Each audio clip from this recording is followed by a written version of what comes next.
Okay, Doc, I'm back in charge reading the questions. Hello, Dave, Dr. Rand. I know you have covered standard high blood pressure on the show, but I have a bit of a unique situation. I seem to have isolated systolic hypertension while on TRT 200 milligrams per week. My blood pressure sits at 140-150 over 75/80 fairly regularly. My blood count and hematocrit. Hematocrit. Yeah, there you go. Are within normal range. What other things should I look for in my blood work? What would be effective for lower systolic without lowering my diastolic? Thank you. If it's just systolic, one of the things that might be causing is the increased tone just from being on testosterone, giving you a little bit more energy. There's all kinds of very plausible explanations, but what I've seen help is something that will relax the smooth muscle of the vasculature. So magnesium, which most people don't have enough of floating around anyway. Remember magnesium back from you guys called the citric acid cycle, but we used to call it the Krebs cycle, how we convert food into usable energy. You need all your B vitamins, zinc, coenzyme Q10, and magnesium to convert food into usable energy. And when you're under stress, you're burning through your magnesium because you're burning through energy. And so most people are short in it. And so, they tend to be a little bit too tight. Good old magnesium glycinate or something that's well absorbed.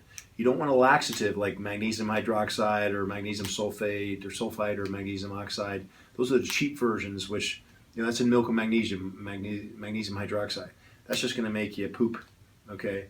But something that's well absorbed, like I say, a magnesium glycinate or magnesium threonate, which actually crosses the blood-brain barrier, that will help loosen up the muscles by loosening up the smooth muscle of the vasculature, getting more blood flow in there and reducing the tension in the vessels. And that would be my first try. If it's simply systolic, okay? If it's both an elevation in diastolic and systolic, then the one thing you hadn't mentioned is check your estradiol. Make sure you're not holding extra water because your estrogen's gone a little too high. But I'm leaning more toward the former based upon what he's saying. I'll bet you it's just a little increased tone. And also make sure that this is a true, I don't even want to say it's a diagnosis, although technically if it's above 140, 140, it's type 1 hypertension.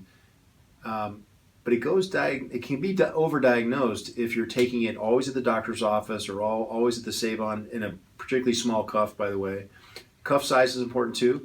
If you're a big guy, you got to use a bigger cuff. Otherwise, you'll get a roughly 10-point elevation in your reading. Wow. But do the testing at home. And there's a guy named Eric Topol who's really good. Okay, he's got a foot in both the clinic and in academia, and he makes a great point. He's one of my heroes in medicine. He's great. For the most part, he hits the nail on the head. You've heard of white coat syndrome when people go into a doctor's office and they get tense. So of course they're going to get a reading that's crazy. I know. Take it at home. Spend the money if it becomes even close to an issue, right? Spend the money on your own blood pressure cuff. And take it first thing in the morning, midday, at home, before dinner or whatever, on the weekends when you tend to be relaxed. Yeah. If you have a reading that's low, I don't want to say low, that's normal, that's not high, you're okay. Because when we go to the gym, it goes to the roof. Yeah. It's the chronicity of high blood pressure that causes the problem, not the spikes. So that means it's not pathological. You don't have renal artery stenosis or atherosclerotic plaque causing the problem. It's just, no, I'm wound up at the moment. Yeah. Make sense? Yeah. And I think that's what it sounds like with, he's I don't want to say he's wound up, but you got a little increased tone. And try some magnesium would be the first thing I would try. Nice. And then make sure the diagnosis is actually one that's real. Thanks, Doc. Okay, Doc. Hi, Dave. Can you ask the doc about his thoughts on preventive measures and possible natural supplements for exertion headaches?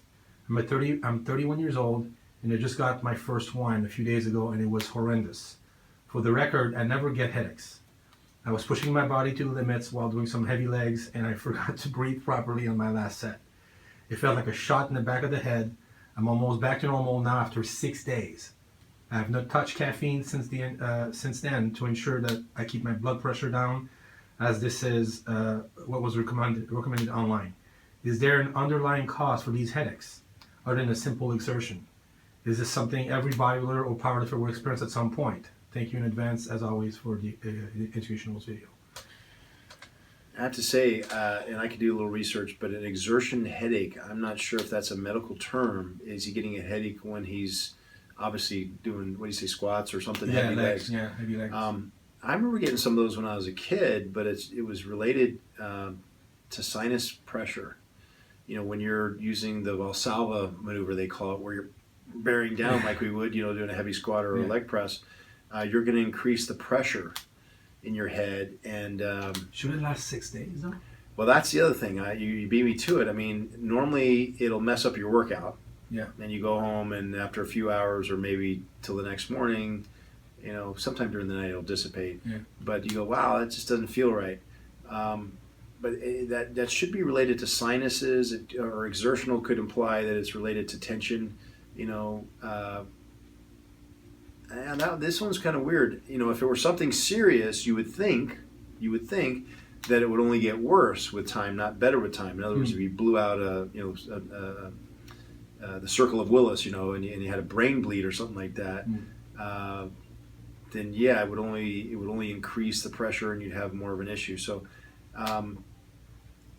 I go back to the magnesium, which we just talked about, keeping the muscles supple so you don't get tension-related headaches. I don't know that this is common. Did it ever happen to you? No.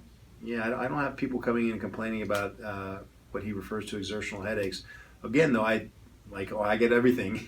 I do remember when I was younger, first starting out with lifting, I would get those, and I remember they're being diagnosed as sinus. And I grew up in Miami, Florida, so we had plenty of mold and mildew and stuff that always gave you a runny nose, and it made sense at the time, and it went away. I remember getting headaches from too much nitric oxide sometimes, though, while I was doing the set. You take too much NO. Yeah. And then you do your set, and as you're doing it, it just pounds in your head, and you stop it, it goes away. That I remember. Well, it leads me to the next part, which I don't want to leave out too, where caffeine restriction is probably one of the worst things you could do, because if it is what you implied, that the blood, the vessel dilation, then restricting your caffeine intake can actually make it worse. And that might be where the 6 days comes in, come to think of it, right? Oh. He had this exertional headache, and then he cut caffeine thinking, oh my gosh, this is caused by that. And then withdrawals for, up to 6 days, even a week, usually 3 to 4 with caffeine withdrawal, but everyone's different. That could have affected it. So, things that constrict the blood vessels would be your best bet if that's the key. Well, and you bring up another good point. Thank you very much. If he's taking a speed stack or whatever the pre-workout drink is that has a lot of L-arginine or citrulline or ornithine, right? All these precursors, and the nitric oxide goes up and expands the blood vessels, that could create a headache, a pounding headache. Yeah. Just like a migraine. Yeah. So, remember, folks, I'm giving you curbside service here. We don't have all the information. Yeah, no, we don't have all the information. I'm just giving you some things to pursue, and please pursue them with your doctor. But if it comes back again, I would consider going into the doctor and finding out what might be the cause, explain in detail to, this would be an ear, nose, and throat guy, or, just even your GP would be a good start, and find out, look in detail what your diet is, what brings them on, what makes them better, what makes them worse, without even working out. And you want to watch out for that I'd even call it a unicorn. It's certainly a zebra of a blood vessel issue, because you got to watch out for the wide, the far outliers, we call them, just to be certain. But it's more than likely something pretty simple that. Even hydration, make sure you're properly hydrated. Could be the issue. Good point. Thanks, Doc.